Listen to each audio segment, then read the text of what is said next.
Thousands of veterans transition out of the military every year with, highly specialized logistics and driving skills.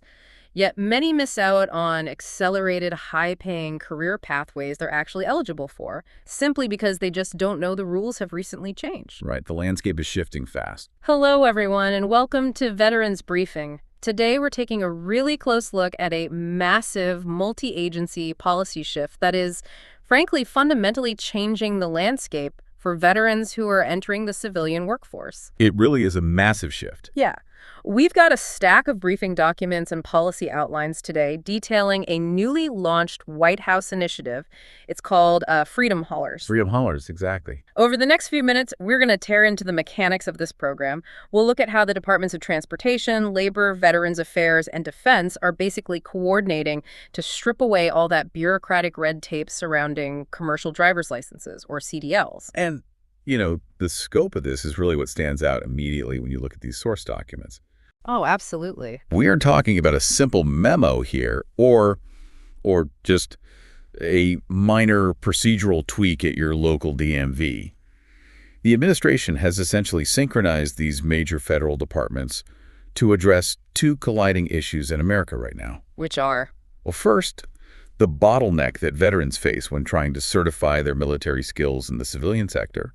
And second, there's an acute, sudden crisis in the national supply chain. Yeah, and if you've ever gone through the ETS process, getting out of the military, that transition is just a grind. It's exhausting. It really is. You walk out of the gates with this unbelievable resume of practical experience, but the minute you try to hand that to a civilian licensing board, they look at you like you're speaking a foreign language. Right. They want you to start at square one. Exactly. You end up staring at this mountain of civilian red tape that just completely ignores the fact that you might have spent, the last decade running heavy convoys across a desert. Which is incredibly demoralizing for a lot of folks. Oh, for sure. I mean, the translation of military proficiency into a piece of plastic that a civilian employer actually recognizes has historically been completely broken. Yeah. But the Freedom Haulers initiative attacks that specific friction point. And the most immediate actionable change we see in the paperwork comes from the Department of Transportation regarding the military waiver period for CDLs. So let's get into the mechanics of that waiver because, the timeline is everything when you're transitioning out. It really is. The DOT has officially extended this grace period, right? They have, yeah. Under the previous regulations, a transitioning service member had exactly 12 months from their date of separation to utilize a military skills waiver. Which lets them bypass certain civilian testing requirements. Exactly. But the Freedom Haulers initiative doubles that window.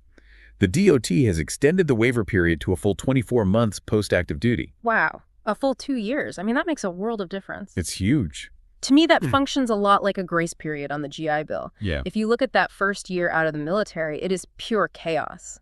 Oh, yeah, you're constantly moving. Right. You're moving across the country, you're trying to secure housing, fighting to get your initial disability claims processed through the VA. Which takes time. So much time. Plus, maybe getting your spouse a new job or getting the kids settled into a new school district. Right. The absolute last thing you have the bandwidth for is navigating this labyrinth of paperwork just to prove you know how to operate a heavy vehicle. Especially when you've already been doing it professionally for the government for years. Exactly. And you're touching on the exact reason the 12-month window was failing, honestly. The data shows that highly qualified veterans were simply timing out. Life just got in the way. Exactly. The 12-month clock expired, and suddenly a veteran who had thousands of hours behind the wheel of a tactical vehicle was told, hey, you have to go sit in the civilian driver's ed classroom. And pay thousands of dollars for it. Right. Pay for a basic course, take a basic test. So expanding this to 24 months gives veterans the operational breathing room to actually stabilize their lives before they have to tackle their career certifications. Now, I want to make sure we don't accidentally isolate anyone listening right now. Okay. Because a lot of veterans might hear commercial driving and immediately tune out, thinking, look, I was infantry or I was admin. I wasn't an 88M motor transport operator, so this waiver stuff doesn't apply to me at all. Right, and that is a critical distinction to make. The policy documents actually specifically address this. Okay, how so? Well, Freedom Haulers is not exclusively a fast track for veterans who already hold heavy vehicle experience. The initiative actually funds and structures specialized CDL training pathways designed specifically for veterans with zero prior transportation experience. Oh, wow. So even if you never drove a truck in the military. Exactly. The underlying philosophy here is that the baseline traits of a military veteran, the discipline, situational awareness, strict adherence to safety protocols. Right, the soft skills. Yeah, those are the exact traits the logistics industry is absolutely desperate for right now. That makes sense. The technical driving skills, well, those can be taught to anyone. But that ingrained military discipline is what they really want to hire.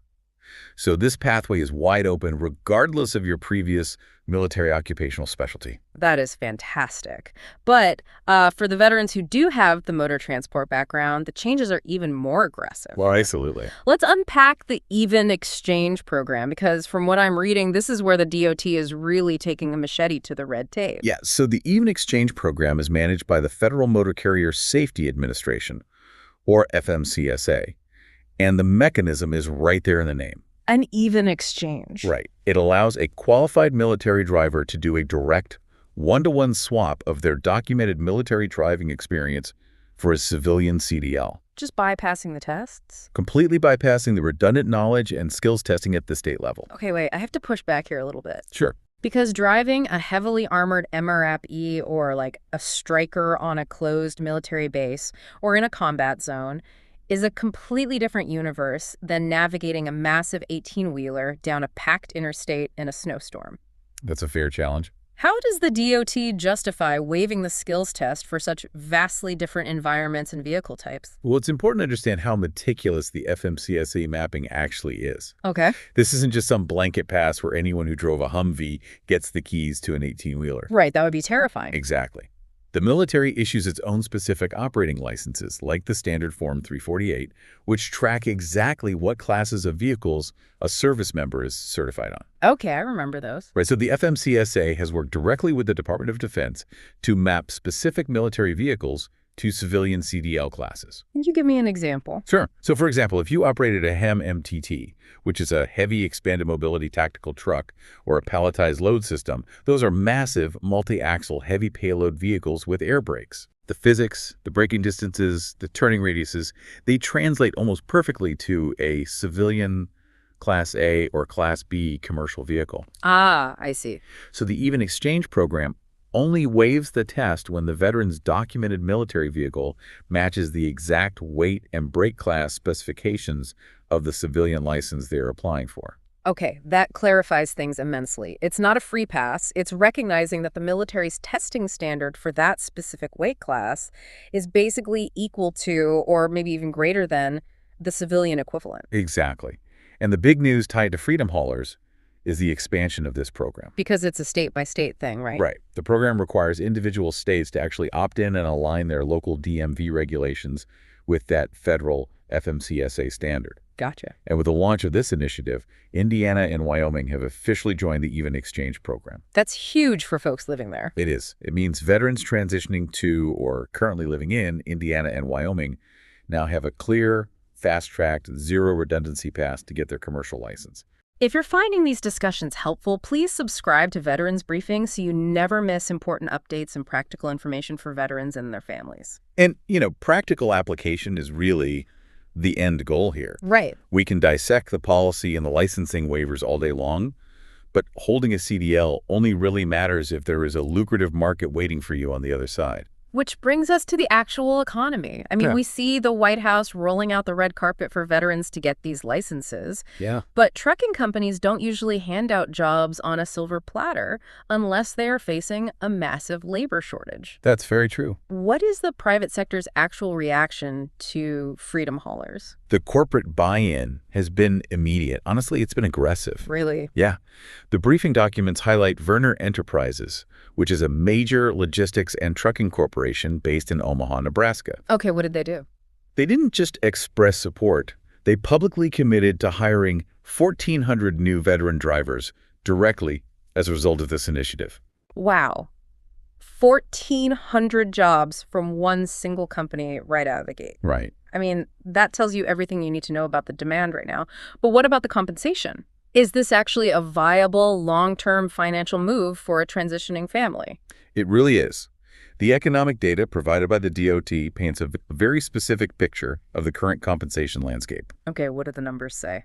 According to their official metrics included in the announcement, real wages for commercial truck drivers actually rose 7.42% during the Trump administration. That's a solid jump.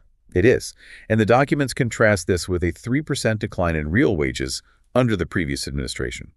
So, based strictly on the administration's provided data, there is a substantial upward trajectory in the financial compensation for these specific roles. Okay, so the pay is clearly there, and the jobs are waiting. Yeah. But I keep coming back to the sheer desperation of these companies. I mean, Werner pledging 1,400 jobs instantly beyond just patriotism and, good PR.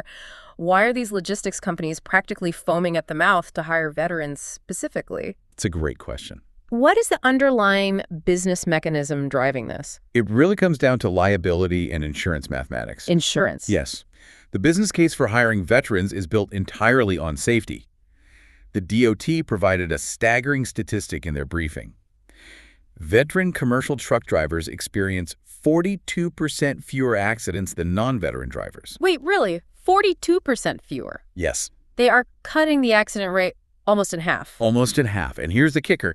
They are doing that while covering 98% more miles. Okay, let me process that for a second. It's a lot. Veteran drivers are driving basically twice the distance of a civilian driver, but getting into half as many accidents? Exactly. That almost sounds physically impossible. What is making them that much safer on the road? Well, it goes right back to how a military driver is trained to interact with their equipment. Okay. In the civilian world, a driver often just relies on a mechanic to tell him when something is wrong, right? Yeah, the check engine light comes on, you pull over. Exactly.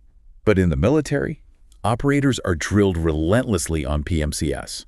Preventative maintenance checks and services. You know it. Before you even turn the key, you are checking fluid levels, inspecting air brake lines, verifying tire pressure. It's muscle memory. Exactly.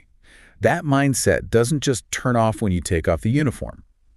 Furthermore, military drivers are trained in convoy discipline, spatial awareness, and operating under severe fatigue. Right. When a private trucking company looks at a veteran, they don't just see a driver. They see a massive reduction in delayed shipments, ruined cargo, and catastrophic liability claims. That makes total sense. A workforce that drives twice as far with half the accidents is an absolute goldmine for lowering corporate insurance premiums. It's the ultimate risk mitigation strategy for a logistics company. Yeah, absolutely. But, this brings up a massive lingering question for me. What's that?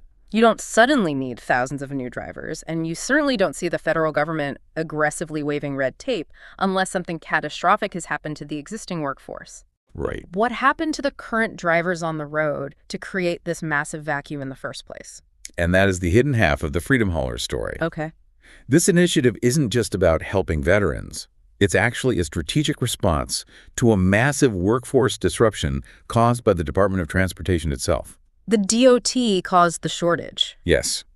Over the last several months, the DOT has initiated an aggressive, zero-tolerance regulatory crackdown that has literally emptied the driver's seats of thousands of commercial trucks. We need to go through these enforcement numbers because this explains the sudden panic in the supply chain. Who exactly is the DOT pulling off the road? Well, the crackdown has two main prongs. First, the DOT reported removing over 24,000 commercial drivers from the highways due to strict, renewed enforcement of English proficiency requirements. 24,000 drivers sidelined just for language requirements. Yep. Now, some people might hear that and wonder, why does it matter if someone driving a truck speaks perfect English? What is the actual safety mechanism behind that rule? It is entirely about emergency response and hazardous materials. Oh, okay. Think about it. If a commercial truck is hauling 10,000 gallons of flammable liquid and gets into a collision, the driver must be able to communicate instantly and accurately with state troopers, firefighters, and first responders. That's a life or death situation. Exactly. They also have to be able to read complex, dynamic highway signage, way station instructions, and hazardous material placards. Right. The signs that say hazardous materials route or whatever. Right. When you are operating an 80,000-pound missile on an interstate, A language barrier in an emergency situation can turn a minor accident into a mass casualty event. Wow. The DOT basically decided they could no longer overlook that risk. So that's 24,000 drivers gone. But looking at the briefing documents, there's an even bigger number related to canceled licenses. Yes, there is.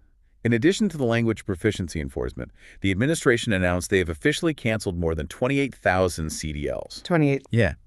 These were licenses that the DOT determined were improperly or fraudulently issued to non-citizen drivers. How does something like that even happen on that scale? I mean, how do 28,000 people get improper commercial licenses? It usually points to vulnerabilities in the third-party testing system. Okay.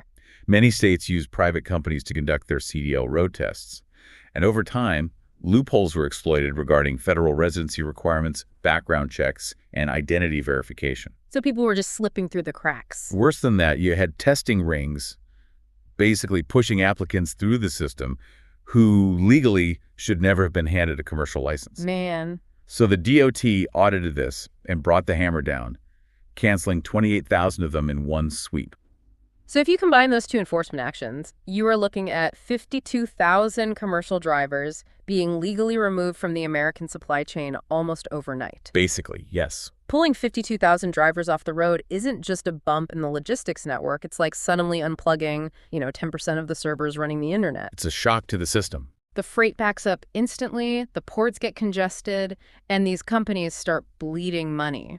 Which is exactly why companies like Werner are pivoting so hard and fast to veterans. Right. But it's important to understand the catalyst for this crackdown. The DOT didn't just wake up one morning and decide to audit 50,000 licenses for the sake of paperwork. Right. Federal agencies are usually reactive. What triggered this massive sweep? The DOT and the administration cite a string of fatal highway accidents involving non-citizen truckers who were operating with these improperly issued licenses, or who couldn't communicate with authorities. Where did these happen? The reports specifically document high-profile, fatal collisions in Florida, California, Indiana, and Pennsylvania. And the incident in Pennsylvania, that was the one that really forced the issue, wasn't it? It was the tipping point, sadly. The administration highlighted a specific tragedy in Pennsylvania where a state trooper was actually killed during a roadside commercial vehicle inspection. That is awful. It is. The driver involved was a non-citizen operating under these heavily scrutinized conditions we just talked about. Right. When a law enforcement officer loses their life due to a compromised regulatory system, the federal response is going to be absolute. Without a doubt. That incident essentially initiated a zero-tolerance mandate from the top down, resulting in the mass cancellations and the removal of those 52,000 drivers. If we step back and look at the architecture of everything we've just discussed, the brilliance of the Freedom Haulers initiative becomes really clear. It really does. It is a dual-action strategy.